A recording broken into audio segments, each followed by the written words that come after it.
student, how are you? Hope this video will find you healthy and prosperous. This is Tamreen Hashmi and the topic which we are going to discuss today is the nucleus. Previously cell structures हमने जो है वो discuss किए थे previous lectures में, जिसमें cell wall, cell membrane, cytoplasm, cytoskeleton वगैरह मैंने लेक्चर दिया था उस पर. अब आज से हम ये स्टार्ट करेंगे सेल ऑर्गेनल्स, और सेल ऑर्गेनल्स में जो सबसे इम्पोर्टेंट है वो न्यूक्लियस है. इस वजह से मैंने जो सेल ऑर्गेनल्स हैं वो यहाँ से स्टार्ट किए हैं. यूकैरियोटिक सेल में बहुत से cell organelles, dozens of cell organelles होते हैं जो कि अपनी अपनी असाइंड ड्यूटी परफॉर्म करते हैं, but the most important is the nucleus. Prokaryotic और यूकैरियोटिक सेल में जो मेजर डिफरेंस आता है वो प्रेजेंस और एब्सेंस ऑफ न्यूक्लियस होता है. यूकैरियोटिक सेल की हम बात कर रहे हैं तो यूकैरियोटिक सेल में एक प्रोमिनेंट न्यूक्लियस प्रेजेंट होता है, जबकि प्रोकैरियोटिक सेल में न्यूक्लियस प्रेजेंट नहीं होता. ये प्रीवियसली भी मैं डिस्कस कर चुकी हूँ. अब हम अगर न्यूक्लियस की बात करें तो ये the most important cell organelle is the nucleus और द सेल न्यूक्लियस. न्यूक्लियस को ब्रेन ऑफ द सेल भी कहा जाता है because it controls all the activities of the cell. Moreover इसकी जेनेटिक जो मटेरियल है या हेरिडेटरी मटेरियल है किसी भी ऑर्गेनिज्म का, वो प्रेजेंट होता है उसके सेल के न्यूक्लियस के अंदर.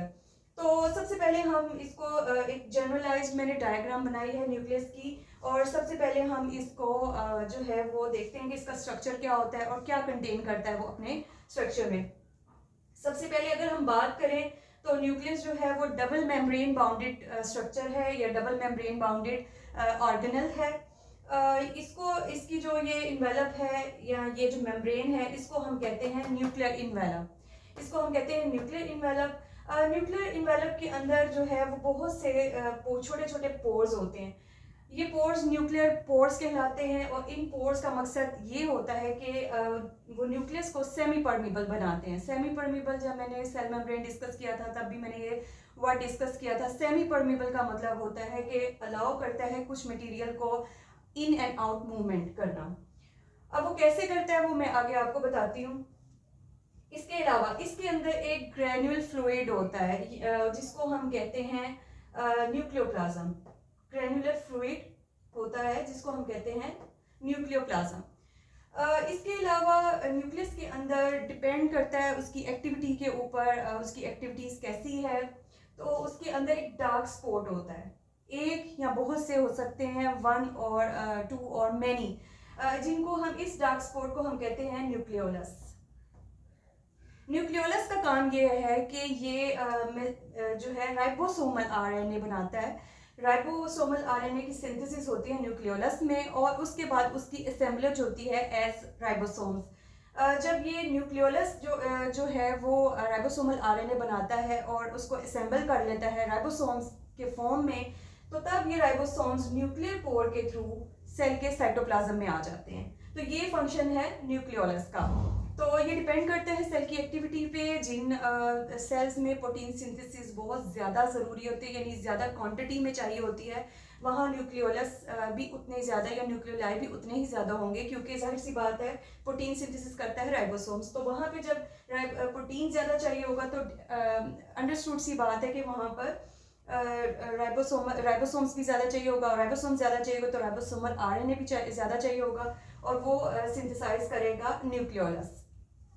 इसके अलावा जो है वो न्यूक्लियोप्लाज्म में थ्रेड लाइक स्ट्रक्चर्स होते हैं. थ्रेड लाइक स्ट्रक्चर्स होते हैं जिसको हम क्रोमेटिन बोलते हैं. क्रोमेटिन जो है वो हमारा बेसिकली ये हमारा हेरिडिटरी मटेरियल है, ये हमारा जेनेटिक मटेरियल है जो पास आउट होता है वन जनरेशन से दूसरी जनरेशन में. और जब सेल डिवाइड नहीं कर रहा होता, जब इंटरफेज में होता है सेल, या सेल नॉन डिवाइडिंग फेज में होता है, उस वक्त जो आपके जो हेरिडिटरी मटेरियल है ये जो है वो थ्रेड लाइक स्ट्रक्चर की सूरत में प्रेजेंट होता है न्यूक्लियोप्लाज्म में. ये देखेंगे मैंने बनाया है ये थ्रेड लाइक, इसको हम क्रोमेटिन बोलते हैं. और जब सेल डिवाइडिंग फेज में एंटर हो जाता है लाइक माइटोसिस और मियोसिस, उस वक्त ये क्रोमोसोम्स बन जाते हैं. उस वक्त ये क्रोमोसोम्स की जो है वो फॉर्म में अपेयर होते हैं. कंडेंसेशन होती है और वो क्रोमेटिन जो है वो क्रोमोसोम बन जाता है.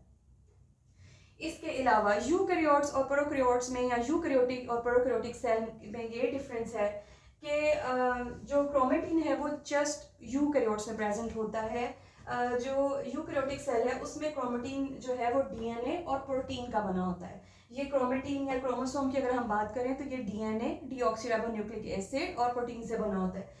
जबकि अगर हम प्रोकैरियोट्स की बात करें तो प्रोकैरियोट्स में जो उनका डीएनए है या जो उनका क्रोमोसोम है वो डायरेक्टली सस्पेंडेड होता है इन द साइटोप्लाज्म। कोई उसमें न्यूक्लियस नहीं होता, कोई न्यूक्लियर मेम्ब्रेन नहीं होती, वो डायरेक्टली सस्पेंडेड होता है साइटोप्लाज्म में। और वो जो क्रोमोसोम जो है वो सिर्फ और सिर्फ डीएनए का बना होता है, उसमें कोई प्रोटीन नहीं होता। एक ये डिफरेंस भी है यूकैरियोट और प्रोकैरियोट सेल में।